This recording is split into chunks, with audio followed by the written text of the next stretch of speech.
Today we will study singular and non-singular transformations and invertibility. First of all, we will study some basics. So, what is one-one transformation, onto transformation, one-one onto transformations? One-one is also called injective, onto is also called surjective, and one-one and onto both are called bijective transformations. If T is a mapping from V to W, it is said to be injection if it is 1-1, that is univalent, that is if distinct elements of the domain have distinct images. That is T alpha equal to T beta implies alpha equal to beta, or T alpha not equal to T beta implies alpha not equal to beta. Also, transformation T from V to W is said to be surjection if it is onto, that is each element Y belonging to codomain W is the T image of at least one element X belonging to domain, or range of T is equal to whole of W, the codomain. W is the codomain and V is the domain. And a transformation T from V to W is said to be bijection if it is both surjection and injection. It is both 1-1 and onto. Remember that 1-1 means distinct vectors in V have distinct images in W. Not 1-1 means there exists distinct vector in V with the same images. Onto W means every vector in W is the image of some vector in V. Not onto W means not every vector in W is the image of some vector in V. If dimension of W is less than dimension of V, then T cannot be 1-1. If dimension of V is less than dimension of W, then T cannot be onto. Suppose that T is a transformation from V to W. It is one-to-one linear transformation from a vector space V to a vector space W. Then for every W belonging to RT range space of T, there exists exactly one U belonging to V such that TU equal to W. For a linear transformation, we observe that T is 1-1 or injective if and only if null space of T is equal to 0 and onto if range space of T is equal to W. This we have proved in previous lecture also. If T is injective, then its inverse from its range, namely the function T inverse from range space of T to V, is also a linear transformation. Now singular and non-singular transformations. A linear transformation T from V to W is said to be non-singular if the null space of T is a zero space consisting of only zero vector. It consists of only zero element, and null space of T is equal to alpha belonging to V such that T alpha is equal to 0, where this 0 dash is the zero element of W. So just to differentiate, we have denoted by O dash. There could be so many alphas belonging to V whose T image is 0 of W, but if only alpha equal to 0 is such that T alpha is equal to O dash is the zero element of W, and for no other alpha not equal to O, T alpha equal to O dash, then T is said to be non-singular. In other words, if T alpha equal to O dash implies alpha equal to 0, then T is non-singular. We can also say alpha not equal to 0 implies T alpha is not equal to O dash. Then T is non-singular. So T is said to be singular if the null space of T contains at least one non-zero vector, that is alpha not equal to 0, which implies T alpha is equal to O dash, then T is said to be non-singular, is said to be singular. T is non-singular if and only if T is injective, that is 1, 1. Suppose T is non-singular. It means null space of T consists of only zero element, or T alpha equal to O implies alpha equal to 0. Now we have to prove that T is 1, 1. Suppose T alpha is equal to T beta. This implies T alpha minus T beta equal to O dash, or alpha minus beta equal to 0, as T is non-singular. It means alpha is equal to beta. So for T alpha equal to T beta, we have proved alpha equal to beta. It means T is 1, 1. Now let T be 1, 1 or injective. Now we will prove that T is non-singular. Zero element of W can be the T image of at the most only one element belonging to V. Hence null space of contains only one element. But null space of T being subspace must contain zero element.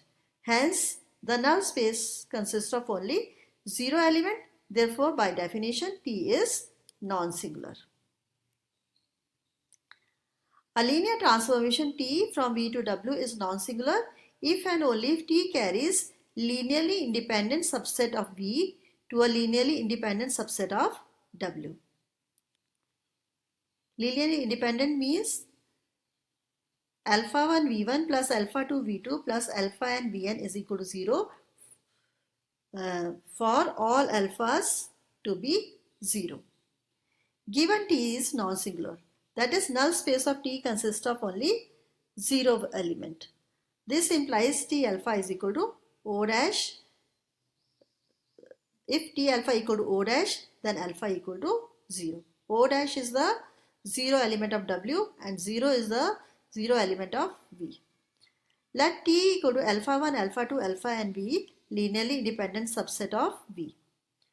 Now we will prove that the set S1, which is equal to T alpha 1, T alpha 2, T alpha 1, images of alpha 1, alpha 2, alpha n under T is also linearly independent.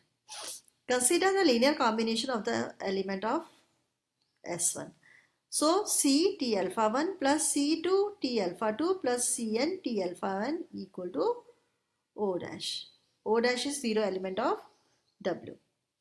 And all the C1, C2, Cn belongs to the field F over which the vector space V and W are defined. So this may be written as T into C1 alpha because T is linear and it preserves scalar multiplication. So C1 T alpha 1 can be written as T C1 alpha 1 and C2 T alpha 2 can be written as T C2 alpha 2 and Cn T alpha n can be written as Cn alpha n equal to O dash because T is linear.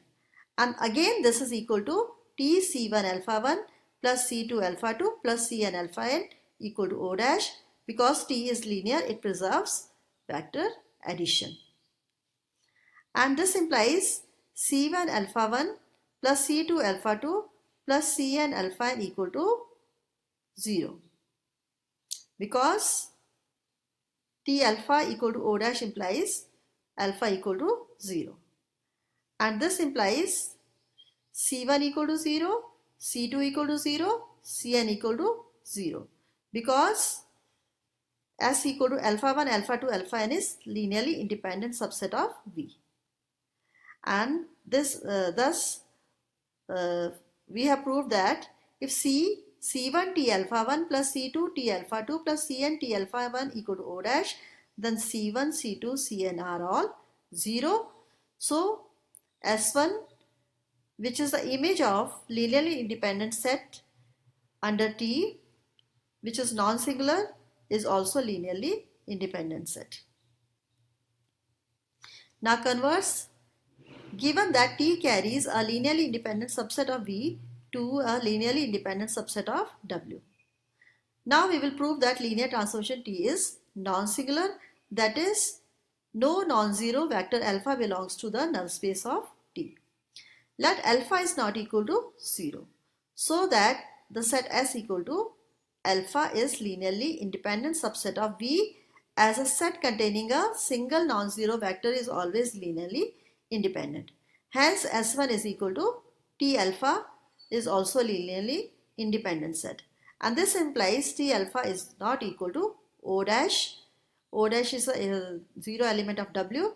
That is, a non-zero vector alpha does not belong to null space of T, which therefore consists of only a zero vector. And hence T is non-singular. Now the inverse function. If T is a mapping from V to W and it is 1, 1 and onto transformation, then the transformation T inverse from W to V, which associates to each element Y belonging to W a unique element X belonging to V, is called the inverse of the transformation T from V to W. And we write T inverse Y equal to X, where X belongs to V is the unique vector satisfying Tx equal to Y. The transformation T being 1, 1 implies that different elements X belonging to the domain V have different images Y belonging to W. Again, T being onto, there are no elements of W which are not the T images of certain elements of V, and consequently each element of W will have its T inverse image in V. Now inverse function and its character. Only one-to-one onto transformation has inverse transformation. If a transformation T from V to W were not one-to-one, then two or more than two elements X belonging to V will have the same T image Y in W. It means that T inverse image of an element Y belonging to W in V is not unique. Therefore, T inverse will not define a transformation. So, for inverse to exist, the transformation must be 1 to 1, 1. Again, if T were not onto, then there will be certain element Y belonging to Y which will not have their T inverse image in V. Therefore, T inverse will not be a transformation. Therefore, if T is to be invertible, then it should be 1, 1 as well as onto. Since O alpha is equal to 0, O is the 0 transformation here, and O beta equal to 0, this implies O alpha is equal to O beta when alpha is not equal to beta. This means O is not 1, 1, hence O, that is 0 transformation, is not invertible. So we conclude that 0 transformations are never invertible transformations. If T inverse is a transformation from W to V, then it is also 1, 1 and onto. If T is a transformation from V to W such that Tx equal to Y for X belonging to V and Y belonging to W, then T inverse is a transformation from W to V such that T inverse Y equal to X. Now T is invertible. It means T is 1, 1 and onto. It means if T is 1, 1, therefore Tx1 equal to Tx2 implies x1 equal to x2. Let Tx1 equal to y1. It means T inverse y1 equal to x1. Let Tx2 equal to y2. It means T inverse y2 equal to x2. Now T inverse y1 equal to T inverse y2 implies x1 equal to x2, because T inverse y1 is x1, T inverse y2 is x2. And it means Tx1 is equal to Tx2, because, and therefore Tx1 is y1 and Tx2 is y2, and this implies y1 is equal to y2. T inverse y1 equal to T inverse y2 implies y1 equal to y2, therefore T inverse is also 1, 1. Again, if T is onto also and has all the different images of W are the T images of different elements of V, and consequently all the different elements of V are T inverse images of different elements of W. Therefore, T inverse from W to V is an onto transformation. Now T inverse from W to V and T from V to W. T inverse is a transformation from W to V and T is a transformation V to W, and hence by definition of composite transformation, T inverse is a transformation from W to W.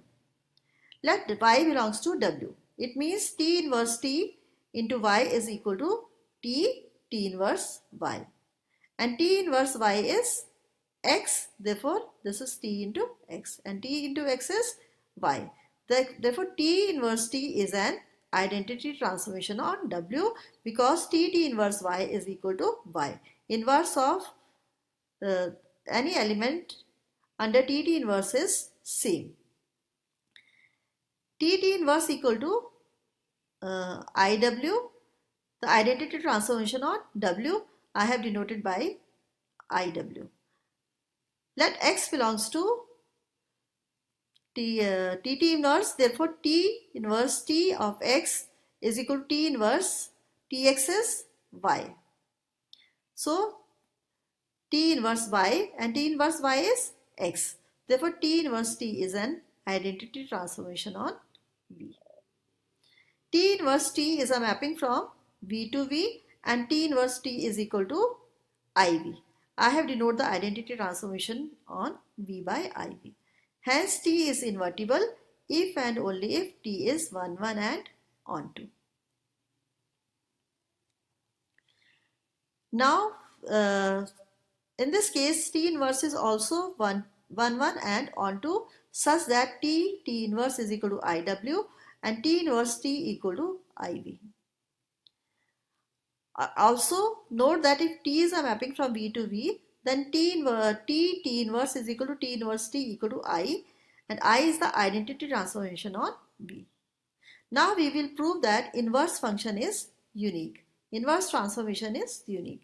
Let T is a transformation from V to W which is invertible. That is it is 1, 1 and onto.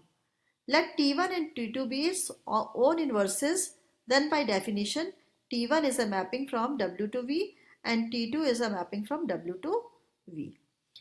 And TT1 is equal to TT2 equal to IW. IW is the linear transformation on W and T1 T is equal to T2 T and equal to IV, where IV is the linear